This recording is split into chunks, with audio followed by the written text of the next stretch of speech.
BFM Politique, comme chaque dimanche, avec BFM Business, Edwige Chevrillon, le Parisien David Doucan. Bonjour à tous les deux. Marine Le Pen est notre invitée ce midi. Bonjour, bienvenue dans BFM Politique. Je voudrais commencer avec une question d'actualité, des images qu'on a découvertes hier et ce matin, dimanche, jour de messe. Un peu partout en France, des catholiques se rassemblent devant des églises. Ils se regroupent pour prier, regroupements qui sont évidemment interdits, illégaux, en raison de la crise sanitaire. Que faut-il faire sur les lieux de culte? Est-ce qu'il faut les rouvrir selon vous? Oui, ce débat a eu lieu d'ailleurs à l'Assemblée nationale et je participais de ceux qui considéraient que les lieux de culte devaient être ouverts pendant le confinement, qu'ils sont en général assez vastes pour permettre le respect des distances qui sont utiles pour éviter la propagation de la maladie et qu'il me paraît que l'exercice du culte est pour un grand nombre de nos compatriotes un soutien, et quelle que soit la religion d'ailleurs, un soutien important dans un moment qui est un moment de vive tension, qui est un moment de grande angoisse pour beaucoup. Et par conséquent, j'aurais préféré que le gouvernement cède sur ce sujet. Est-ce que ces images que l'on voit pour vous, ce sont des prières de rue ? Non, ce sont des manifestations revendicatrices. Enfin, je veux dire, il n'y a pas que les sans-papiers qui ont le droit de manifester en France, même pendant la période de confinement, semble-t-il. Donc, quand ce sont des musulmans, ce sont des prières de rue ? L'ouverture des lieux de culte.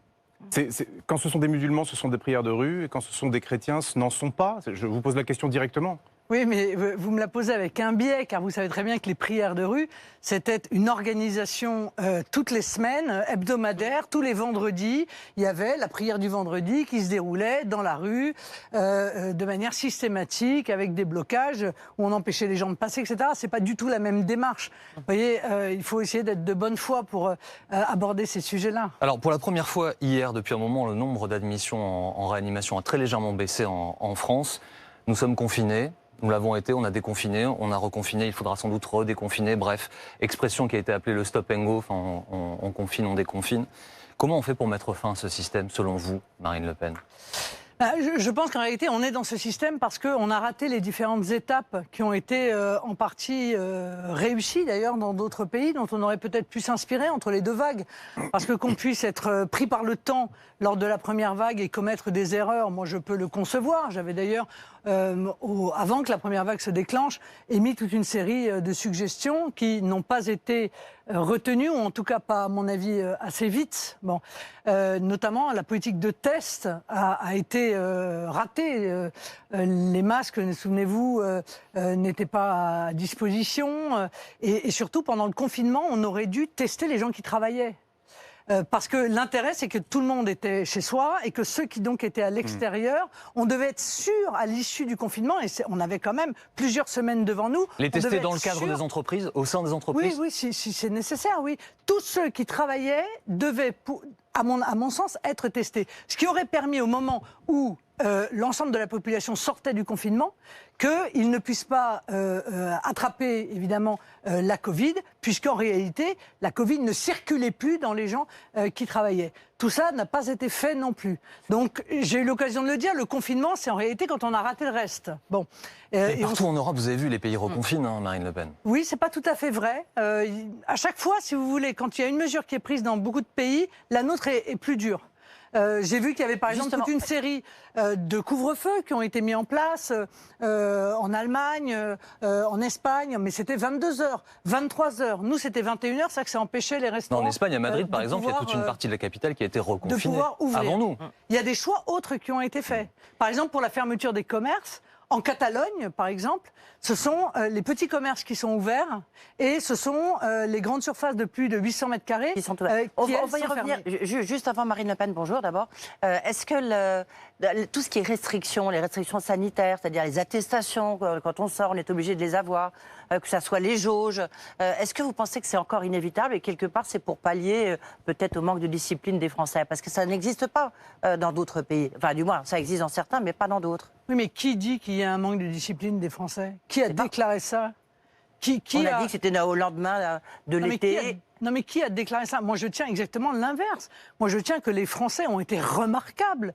Ils ont été d'une obéissance absolument totale. Ils n'ont absolument rien à se reprocher. Pendant le premier confinement, le respect du confinement a probablement été le le plus total en France par rapport à d'autres pays. Donc, qui, à un moment donné, s'est dit, les Français, par définition, ne vont pas respecter ce qu'on leur demande et par conséquent, on va multiplier des attestations. Donc, objectivement, on se rend compte qu'en réalité, elles sont assez peu utiles parce qu'on peut en remplir 5, en avoir 12 dans les poches avec des horaires différents. Enfin, on voit tous les gens qui témoignent de cela et c'est pas véritablement utile. Je pense qu'il y a une relation, si vous voulez, de traitement de nos élites dirigeantes infantilisant les Français, qui participe d'ailleurs de la crise probablement de confiance qui existe entre le peuple aujourd'hui et ses dirigeants. Alors justement, et vous êtes candidate à l'élection présidentielle, donc si vous étiez aujourd'hui aux affaires, si vous étiez en responsabilité, comment aborderiez-vous la question de Noël?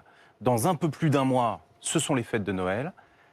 Est-ce que l'État doit prendre des mesures? Est-ce qu'il faut dire à nos concitoyens, vous ne vous rassemblez pas à plus de temps à Noël dans nos foyers? Quelle serait votre vision là-dessus et votre Alors action? d'abord, j'aurais préféré être au pouvoir en décembre dernier. Vous voyez, parce que dès décembre, j'aurais pris toute une série de décisions qui probablement nous auraient évité d'être le pire pays en Europe, le pays où il y a le plus de cas.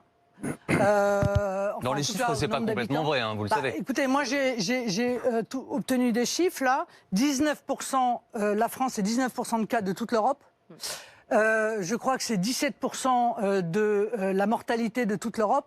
Or, nous représentons 9% de la population. Donc, ce qui est sûr, c'est que par rapport à la moyenne européenne, le moins qu'on puisse dire, c'est qu'on a assez peu de leçons à donner aux autres. Donc, mais alors, soyons concrets. Mais maintenant, vous me dites, est-ce que demain matin, je suis élu président? Qu'est-ce que vous faites vis-à-vis de Noël? Je laisse les Français fêter Noël en famille. Sans restriction, je réouvre dès aujourd'hui les petits commerces, parce que les petits commerces, ils ont fait de très lourds efforts d'organisation, des très lourds efforts financiers d'ailleurs, pour pouvoir respecter les protocoles sanitaires. Qu'il y a une étude scientifique américaine qui provient de l'université de Stanford, qui est quand même pas connue pour ces études de piètre qualité, hein, c'est plutôt de bon niveau, Stanford, et qui, sur 100 millions de personnes, a fait une étude et qui a conclu que le risque de contamination dans les petits commerces était très faible, si évidemment on respecte les règles de sécurité, ce qu'ont fait d'ailleurs tous les commerçants. Encore une fois, en Catalogne, ils n'ont pas Marine Le Pen, si je vous écoute avec attention, et j'aime à penser que c'est le cas, si on laisse les Français fêter Noël normalement, aller à l'église, dans les mosquées, si on les laisse aller dans les commerces, bref, c'est la vie normale en fait que vous proposez. Quelles mesures est-ce que vous proposez concrètement qui puissent endiguer cette pandémie tout en permettant aux Français de vivre? Alors, je mets à part le Lancet Gate, hein, dont vous avez entendu parler, mais en règle générale, la revue Lancet est assez sérieuse. La revue Lancet a fait une étude sur 131 pays. Qui indique que les 3 mesures qui ont été les plus efficaces pour lutter contre la propagation de la Covid, ça a été le télétravail, qu'on a mis beaucoup de temps à mettre en place. Là. Après tout, on aurait pu continuer le télétravail et faire des fortes incitations à destination des entreprises. C'est la fermeture des écoles. Et si je pense que les écoles, avec les petits, doivent rester ouvertes, il me semblait que les collégiens, au moins à partir du moment où ils ont l'âge de se gérer eux-mêmes et de pouvoir travailler par visio, et les lycéens auraient dû être fermés. C'était le conseil du conseil scientifique. Hein. Il me semble... Ah parfait, vous voyez comme quoi on peut arriver à être d'accord de temps en temps avec le conseil scientifique, et puis l'interdiction des grands rassemblements du type concert, je sais pas, manifestation importante de toute nature, et donc je crois qu'il faut se fonder sur les éléments scientifiques que nous avons, et il me semble que ça n'est pas le cas. Mais surtout, ce qui me semble, parce que j'ai regardé de très près tout ça, c'est que d'abord, entre la première et la deuxième vague, il n'y a eu aucun plan qui a été fait. Déjà, avant la première vague, il y aurait dû y avoir un plan pandémie. Hein. Il y a un plan pandémie grippale qui existe. C'est-à-dire que quand la grippe se déclenche, eh bien, on met en place un plan qui fait 75 pages, qui est très sérieux. Là, il n'y a pas eu de plan pour une pandémie du type Covid. Et entre la première et la deuxième vague, il n'y en a pas eu non plus.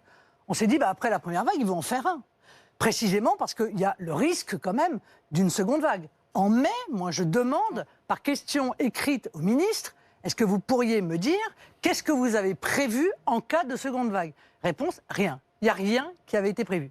Et on s'est retrouvé dans une situation, et je parle sous votre contrôle, où le jour même de l'intervention d'Emmanuel Macron à 20h annonçant le reconfinement, eh bien, le matin même, il ne savait pas quels étaient les commerces qui devaient ouvrir et quels étaient les commerces qui devaient fermer. Et le ministre, c'est de se Parce qu'il y a tourner. la vision sanitaire et la vision économique, Marine Le Pen, vous le savez Mais ça aussi se bien que nous. prévoit à l'avance. Ça se prévoit à l'avance. Si on ferme pour des raisons sanitaires, si vous voulez, ça veut donc dire qu'il faut qu'on évalue le risque sanitaire à fermer tel commerce ou à en fermer tel autre. Le matin même de l'intervention, le ministre réclame à la France Industrie de se tourner vers les différentes filières en disant qu'est-ce qu'on ferme, qu'est-ce qu'on ferme pas. Je vais avoir une réponse à 11h30. Non mais, excusez-moi, mais il y a quand même un problème. Alors, ce qui peut La changer la préparation. donne, alors, ce qui peut vraiment changer la donne dans les semaines et les mois, plutôt dans les mois qui viennent, c'est l'arrivée d'un vaccin. Le laboratoire Pfizer dit être en capacité de fournir un vaccin efficace à 90%. Le Premier ministre est inquiet. Jean Castex a dit qu'il s'inquiétait de savoir si nos concitoyens allaient se faire vacciner, puisque la moitié d'entre nous dit ne pas vouloir se faire vacciner. Je vous pose la question, Marine Le Pen, si un vaccin est disponible, est-ce que vous direz publiquement à nos concitoyens qu'il est d'utilité publique de se faire vacciner ou pas? Moi, je dirais à nos concitoyens qu'ils sont des citoyens libres. Et que par conséquent, c'est à eux, en leur fort intérieur, de décider s'ils souhaitent se vacciner ou s'ils ne souhaitent pas se vacciner. Et vous, en liberté, est-ce que vous Et vous en auriez vacciné? attendant, je vais d'abord attendre de voir ce qu'il en est de ce vaccin. Parce que ni vous, ni moi n'en savons rien. Non, mais Non, mais c'est s'il quand même devait- assez, Madame Le c'est quand Pen, même assez Madame Le étonnant. Pen. Donc je vais voir. Oui, Je s'il verrai. devait être rendu disponible, c'est que les autorités sanitaires l'auraient validé. En France, en tout cas, on a une autorité de santé. Donc, on imagine Mais un vaccin encore une fois, qui serait si disponible. ce vaccin est sûr, moi, en ce qui me concerne, je me vaccinerai, mais je ne forcerai personne à se vacciner. Voilà, parce que je considère qu'on est en liberté. Mais à Parce ce que je moment-là, voulais vous exposez également les vous autres. dire sur cette seconde vague du Covid. Moi, il y a quand même quelque chose qui me frappe. Il y a un ancien directeur de la gendarmerie qui a été chargé par Édouard Philippe de rendre un rapport, un rétex, un retour d'expérience, comme on dit dans ce domaine, sur ce qui s'est passé pendant la première vague. Il a rendu son rapport, ce rapport est secret. Ni vous, ni moi n'avons connaissance de ce rapport. Alors vous, ça pose un problème de la liberté d'informer, et moi je suis député, ça me pose un problème constitutionnel parce que je rappelle quand même que l'action du gouvernement est censée être soumise au contrôle du Parlement. Les commissions d'enquête ne peuvent pas y avoir accès. Personne n'y a accès. Donc, La demande a-t-elle été faite de la part des commissions d'enquête? bah, bien sûr, évidemment que chacun cherche à obtenir ce rapport secret. Est-ce qu'il est normal, dans une grande démocratie transparente, qu'un rapport qui a été réclamé par le Premier ministre ne puisse pas être transmis à la représentation nationale? Voilà, ça fait partie des différentes choses, encore une fois, qui contribuent à la crise de confiance qui existe aujourd'hui entre nos élites dirigeantes et le peuple. Edwige. Sur la question des vaccins, est-ce que là, pour une fois, vous dites que l'Union européenne a un peu changé le braquet, c'est-à-dire qu'il y a une commande au niveau européen de 300 millions de vaccins, ce qui fait que l'Europe va obtenir des vaccins et qui permettra aux Français notamment de se faire vacciner. Est-ce que de ce point de vue-là, vous dites, ça marche, et surtout, comment s'assurer que les Français, s'ils ont envie de se faire vacciner, le fassent? Bah, écoutez, moi, ce grand contrat gigantesque qui a été signé par l'Union européenne, je vais vous dire, il m'inquiète. Pourquoi? Parce qu'il existe une clause dans ce contrat qui indique que s'il y a des effets néfastes ou des effets nocifs de ce vaccin, l'Union européenne s'engage à ne pas aller devant la justice contre le fabricant du vaccin. C'est à ma connaissance tout à fait inusité, ce type de clause. Je trouve que, alors, soit c'est une condition qui a été posée par le laboratoire, et c'est une condition, à mon avis, une clause léonine, comme on dit en droit, c'est-à-dire illégale et accessoirement immorale. Mais sur le et je fait trouve que c'est une perte un peu, à négocier c'est quand même une perte, enfin c'est quand même ensemble. une faible responsabilité de la part de l'Union européenne que de s'être engagée de cette sorte. Je note aussi qu'ils ont également acheté énormément de doses, me semble-t-il, de Remdesivir, le même produit qui aujourd'hui est considéré comme nocif dans le traitement de la Covid. Donc moi, je pense toujours qu'on fait mieux que les autres. Voilà. Je pense toujours que le gouvernement d'un pays souverain, libre et indépendant fait toujours mieux pour le bien-être de ses habitants. En tout cas, j'espère. Donc la France aurait dû négocier qu'une seule. énorme structure. Mais on peut négocier avec un certain nombre d'autres pays. Mais là, on ne négocie pas avec un certain nombre d'autres pays. C'est Marine Le Pen. quelqu'un qui négocie pour nous. Vous parlez de la défiance des Français vis-à-vis de ceux qui les gouvernent. Est-ce que vous avez vu le film documentaire Hold Up, tout le monde parle Ouais. de ce film depuis quelques jours, 2h50, d'un film qui est qualifié par certains de complotiste, qui énonce un certain nombre de faits. La plupart ont été contredits par des cellules d'enquête, par les faits eux-mêmes. Ouais. Quel regard est-ce que vous portez sur ce film documentaire et sur cette mouvance dite complotiste qui semble prendre de l'ampleur? Alors d'abord, je suis frappé par l'hystérie qui a justifié ce documentaire. Hein. Une véritable hystérie. Je veux dire, entre ceux qui considèrent que c'est parole d'évangile d'un côté et ceux qui veulent faire un autodafé qui menacent le créateur du film de mort sociale, etc. Je trouve qu'il y a énormément d'excès. Je note d'ailleurs que certains découvrent qu'avec un reportage bien monté et en quelque sorte dans une direction bien précise, on peut faire croire à beaucoup de choses. Moi, je le sais très bien, comme présidente du Rassemblement national et anciennement du Front national, je peux vous dire que des documentaires comme ça, j'en ai vu plein. Hein. En général, c'est Envoyé spécial ou des choses comme ça qui ont été faites contre mon mouvement. Donc, je sais très bien que ça peut exister. C'est pas du tout la même chose, Madame Le Pen. C'est exactement pareil. C'est pas du tout la même Non, mais chose. c'est exactement pareil. Ça veut dire qu'avec un film bien monté, avec un film bien conçu, eh bien, en réalité, vous pouvez arriver à une conclusion A ou à l'inverse, à une conclusion Nos confrères d'Envoyé spécial, B. par exemple, n'ont pas la volonté de nuire. démontrer De nuire, oui. Si, je crois. quelque chose qui soit faux. Ils Si. sont à la recherche d'une forme de Non, vérité. non, Là, non. le pitch Non, du je film, crois pas. Marine Le Pen, le pitch du film, Je crois pas. je vais le dire, pardon, Non, mais pour je ceux l'ai de vu, nos moi. téléspectateurs qui l'auraient pas vu. Oui, Oui. mais tout le monde ne l'a pas vu. Ah, d'accord. Le résumé, c'est qu'en gros, il y a une intelligentsia, Oui, oui. il y a des puissants Oui, oui. qui auraient décidé d'éradiquer une partie des pauvres, pour reprendre les Oui. expressions qui sont utilisées, Oui. à leur profit, donc les tuer en fait. Oui. Et avec évidemment la complicité des médias, avec la Oui, complicité je- donc des politiques. Oui. Avec, Alors moi, en ce qui me concerne, je n'y crois pas du tout. Mais vous voyez, je suis un citoyen, une citoyenne éclairée. Et je pense que les Français sont des citoyens éclairés. Encore une fois, arrêtez de les prendre pour des idiots ou pour des enfants. Vous parlez de qui quand vous dites Chacun arrêter? peut regarder ce documentaire et se faire son opinion. Moi, je veux dire, je suis tranquille. Hein.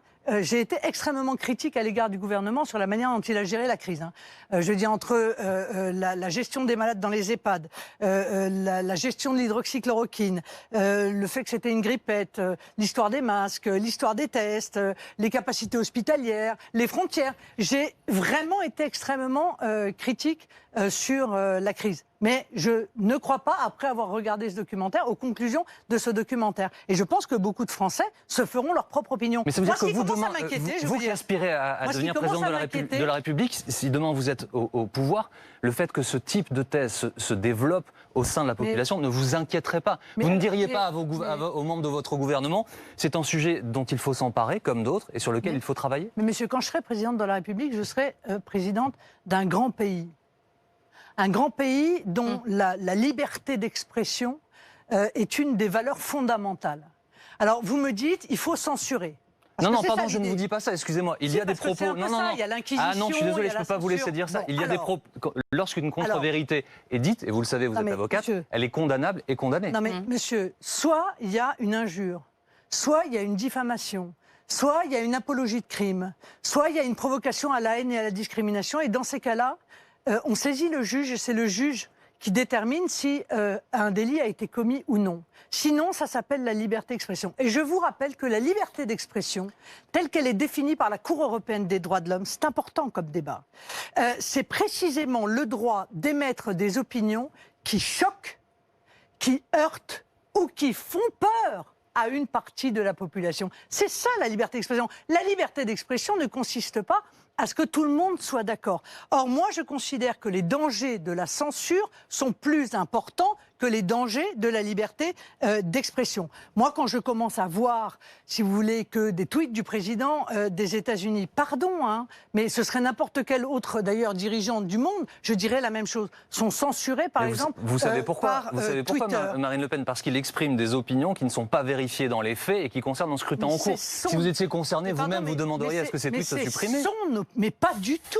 Mais dans quel Pardon, monde excusez-moi. dans Marine Le quelle Pen, je suis désolé. glissade Si au cours du prochain scrutin, mais je dans- vous reçois sur ce plateau et Oui. nous évoquons le scrutin en cours, que Oui. se passera-t-il? Non mais attendez, ça n'a rien à Mais voir avec si. ce qui se passe aux États-Unis. Mais bien sûr, vous dites il est condamné. Non, mais ça n'a absolument il est rien censuré à voir. parce qu'il n'a pas le Non. droit de s'exprimer sur un scrutin en Non, cours. ça n'a absolument. Ah Bien bon, sûr que M. si, vous le Biden savez. non plus. Alors pourtant, il n'est pas coupé lui. Non, mais ils ne disent Bon. pas du tout les mêmes choses. Non, non, mais je crois que vous vous trompez. Je pense encore une fois que la liberté d'expression est sacrée dans notre pays. Moi, je ne veux pas de censure, je ne veux pas d'inquisition. Je pense que quand, par exemple, ce documentaire est supprimé par la plateforme Dailymotion, je pense qu'en fait, c'est un effet Streisand. C'est-à-dire que l'hystérie autour de ce documentaire a créé soit le souhait, soit l'obligation d'aller le regarder pour se faire sa propre opinion. Donc c'est exactement l'effet inverse. Et puis, Marine Le Pen, on va marquer une pause, juste, s'il vous plaît, on va revenir dans un instant. Qui va censurer, monsieur, vous ? Moi, le président de la République. Non, mais je pose une question. Un conseil des sages, le conseil constitutionnel, le conseil scientifique. On ne parle pas de censure, on parle d'application de droit. Et vous l'avez dit, il faut saisir un juge. Eh ben voilà. On revient dans un instant. On revient dans un instant, Marine Le Pen. Suite de BFM Politique dans quelques secondes. À tout de suite.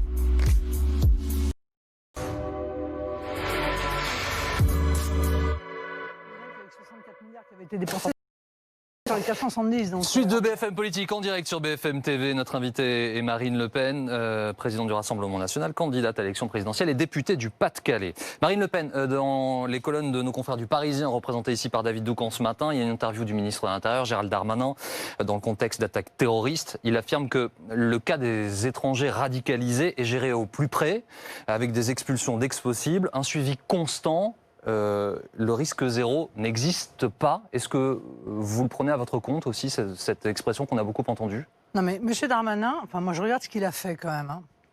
Il est allé faire la tournée des pays du Maghreb pour solliciter l'application du droit international, c'est-à-dire pour leur demander, notamment il est allé en Algérie, pour leur demander de reprendre leurs compatriotes, ce qui est juste l'application du droit international. Et d'ailleurs, il ne l'a pas obtenu. Et non seulement il ne l'a pas obtenu, mais en plus il se retrouve à déposer une gerbe sur le mausolée des combattants du FLN. Quoi. Enfin, je veux dire, si ça, c'est pas un échec en termes de déplacement, c'est je ne sais pas ce que c'est. Bon.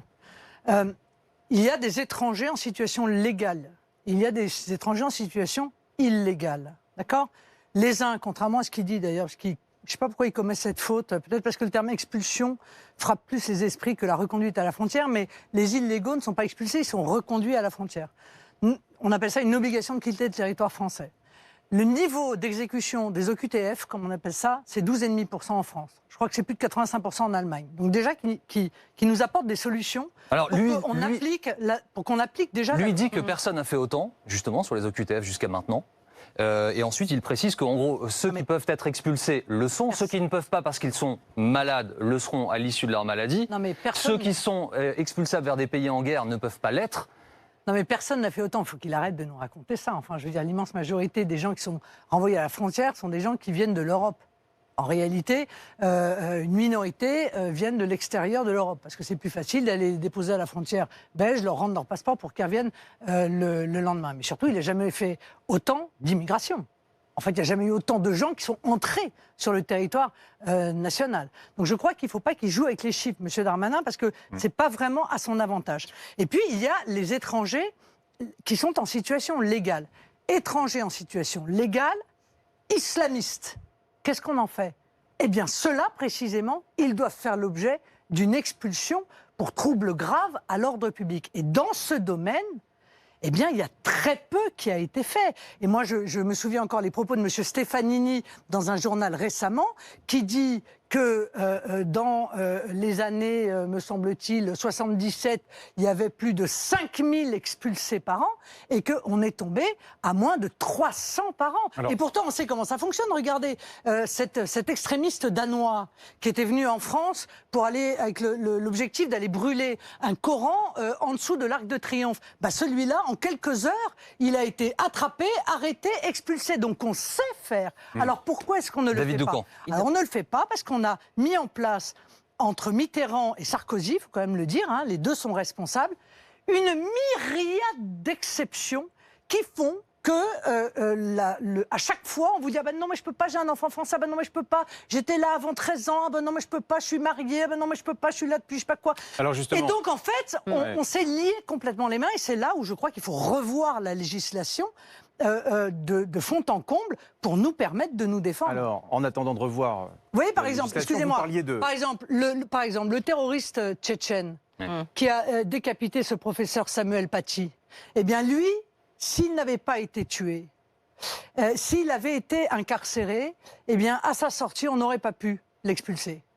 Parce que il était là, en France, il était arrivé avant ses 13 ans. Enfin, non, mais c'est pas possible. Alors justement, vous parliez d'immigration, vous parliez aussi de Nicolas Sarkozy. Il était l'invité de BFM TV vendredi avec Routel Krief. Et l'ancien président de la République a lancé une proposition, celle d'un moratoire sur l'immigration, demandant à ce que la France fasse une pause sur un temps bref, a-t-il précisé, le temps de revoir justement les règles d'entrée sur le territoire. Que pensez-vous de cette prise de position de l'ancien chef de l'État? Qu'est-ce que je dis? Ça me réjouit. Et ça me fait du mal. Ça me réjouit de voir qu'aujourd'hui, tout le monde dit comme moi. Tout le monde dit comme le Rassemblement national, qu'on réclame ce moratoire depuis des années. Et ça me fait mal parce qu'il a été au pouvoir. Parce qu'il a été élu par des gens qui croyaient qu'il allait mettre en œuvre cette politique. Et qu'en réalité, il ne l'a pas mise en œuvre.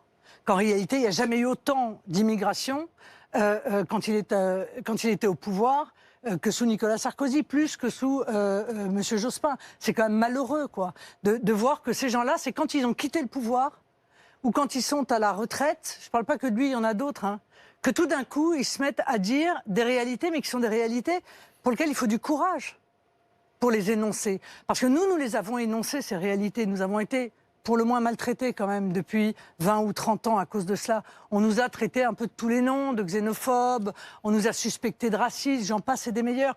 Mais si nous avions été entendus, probablement le pays ne serait pas dans la situation dans laquelle il est aujourd'hui. Alors, encore une fois, on me dit souvent, mais est-ce que vous n'avez pas peur qu'on marche sur vos plates-bandes? Mais pas du tout, pas du tout. Moi, je suis ravie si toute une série de gens, de journalistes, de politiques, regardent la réalité en face et commencent à devenir lucides sur ce qu'il faut faire. Je m'en réjouis. Et ce que j'aimerais maintenant, c'est que ce soit mis en œuvre. Parce que je ne me réjouis pas du tout de voir la situation de mon pays s'aggraver de jour en jour. Pas du tout. Alors Marine Le Pen, Je veux dire, pas du tout. vous avez parlé tout à l'heure de la loi, la proposition de loi de Gérald Darmanin sur la sécurité globale.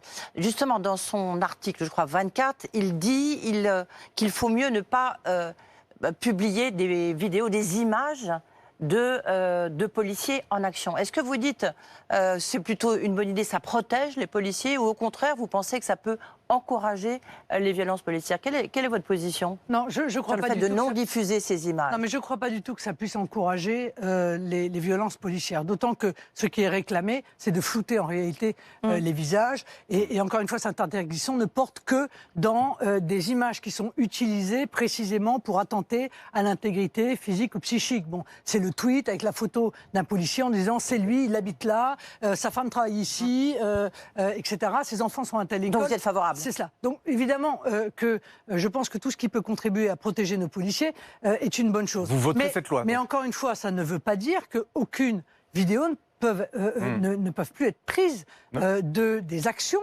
des policiers. Dans une société transparente, il faut le faire. Il faut juste qu'il ne soit pas reconnaissable. Et en revanche, s'il y a un délit qui est commis, eh bien, j'en reviens toujours, moi, excusez-moi, dans l'état de droit, hein, j'y suis un peu attachée, mais on va devant un magistrat et pour le coup, on fournit la vidéo au soutien de sa plainte. En bref, vous voterez donc en faveur de cette proposition de loi? Non mais attendez, dans une proposition de loi, il y a toute une série de mesures qui sont proposées. Il y en a qui vont dans le bon sens, on les vote, et il y en a qui vont dans le mauvais sens. Et on ne les vote pas. Voyez, donc vous ferez... Moi, ce qui m'embête de manière générale, ce qui m'ennuie, si vous voulez, dans cette loi pour la sécurité globale, qui est très mal nommée d'ailleurs, décidément, parce que c'est pas du tout, ça ne concerne pas du tout la sécurité globale, hein. Ce qui m'ennuie, c'est que c'est toujours la même philosophie d'En Marche. Je ne sais pas ce qu'ils ont, il y a un problème avec eux. C'est que, en toutes circonstances, ils considèrent que pour pouvoir lutter contre un problème, il faut surveiller ou censurer l'intégralité du peuple français. C'est exactement la loi Avia, hein, qui voulait censurer, soumettre à la censure des GAFA, des plateformes, l'ensemble des tweets de tous les Français pour pouvoir lutter contre les islamistes. Eh bien là, c'est la même chose. On va avoir des drones. On va avoir de la reconnaissance faciale. Donc tout le monde, en réalité, va être surveillé, alors qu'il suffirait déjà, par commencer, de surveiller ceux qui sont, et nous le savons, des dangers pour notre pays. Allez, Marine Le Pen, je voudrais qu'on avance. Ils sont dans des fichiers. Parmi les sujets que je souhaiterais aborder, David, l'actualité française, mais à l'étranger. Oui, avec ces informations qui nous sont venues en fin de semaine du Mali, l'opération Barkhane. 30 djihadistes ont été éliminés jeudi. Avant cela, un chef militaire, Bahag Moussa, a été aussi éliminé par nos soldats, par les soldats français engagés au Mali. Ils sont 1600 en tout, l'opération Barkhane. Cette opération extérieure, Madame Le Pen, pour vous, est-ce qu'elle doit durer? Est-ce qu'elle, on le voit peut-être cette semaine, est efficace, au fond, dans la lutte contre les djihadistes dans la région? Selon vous, est-ce qu'il faut rester au Mali indéfiniment? Je vais vous dire d'ailleurs que nous allons déposer un amendement pour que la règle qui est proposée pour les policiers, pour la protection de leur identité, le soit aussi pour nos militaires, et notamment nos militaires qui sont sur les terrains extérieurs. Oui, je pense que ce que nous faisons là-bas est utile. Mais c'est un coût considérable pour notre pays. Et encore une fois, je viens vous dire, je ne comprends pas pourquoi la France supporte la charge intégrale du financement de la sécurisation de l'Europe, parce que c'est ça en réalité. Si on lutte là-bas contre les groupes armés terroristes, c'est pour éviter qu'ils arrivent sur le territoire européen. Eh bien, l'Union européenne nous laisse l'intégralité de la charge financière de ces opérations, alors que la France fait le sacrifice d'y envoyer ses fils. Voilà.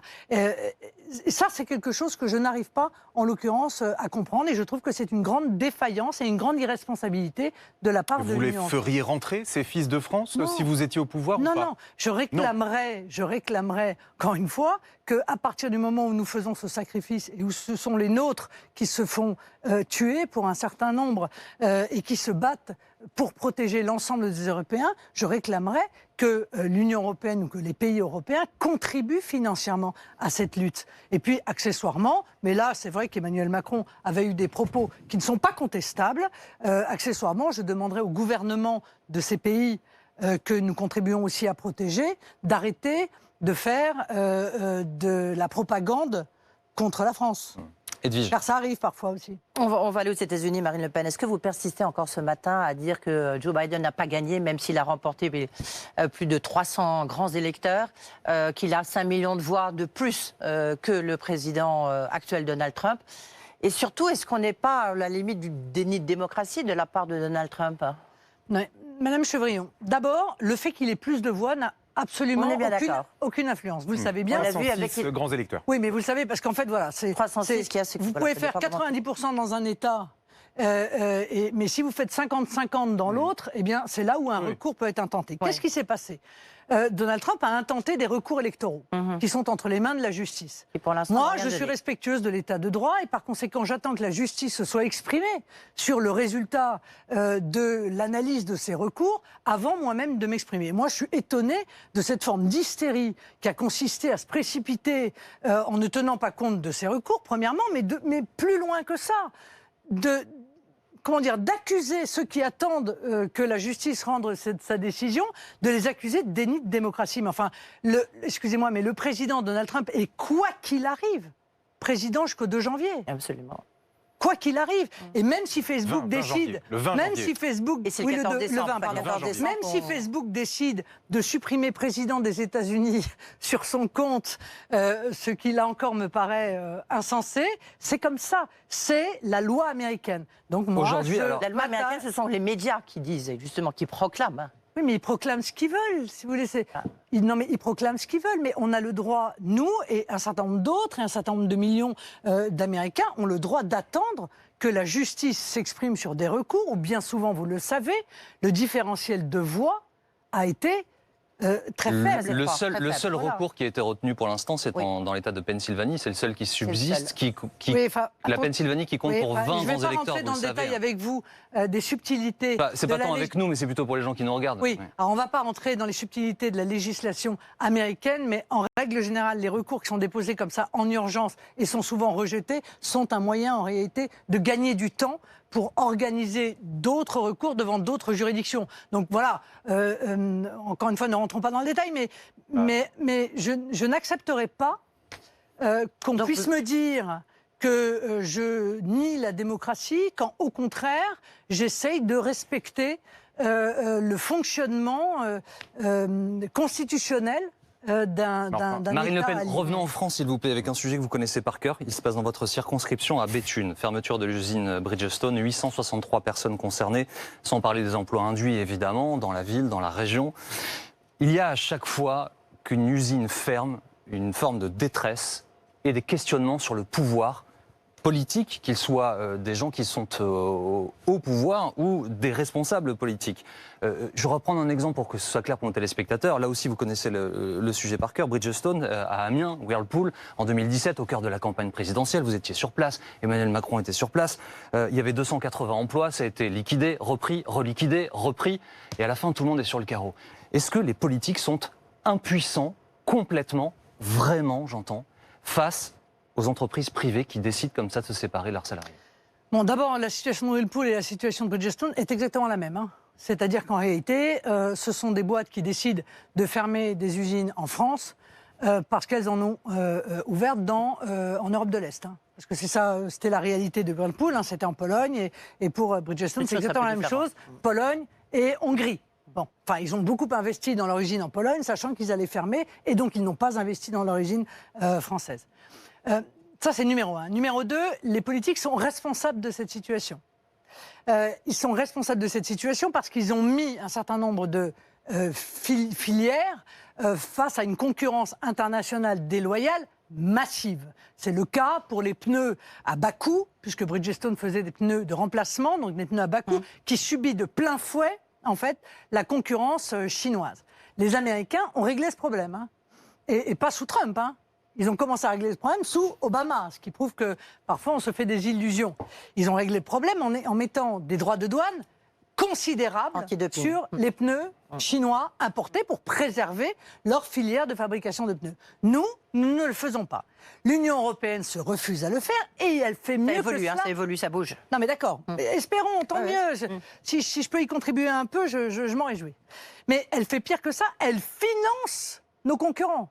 C'est-à-dire que l'Union européenne a versé à Bridgestone 24 millions d'euros pour la modernisation de son usine en Pologne. Concrètement, Marine Le Pen, vous demain, vous êtes au pouvoir, il y a des gens qui vous regardent qui travaillent dans des usines. Comment est-ce que vous pouvez leur garantir que ça ne se produira plus? Est-ce que c'est possible?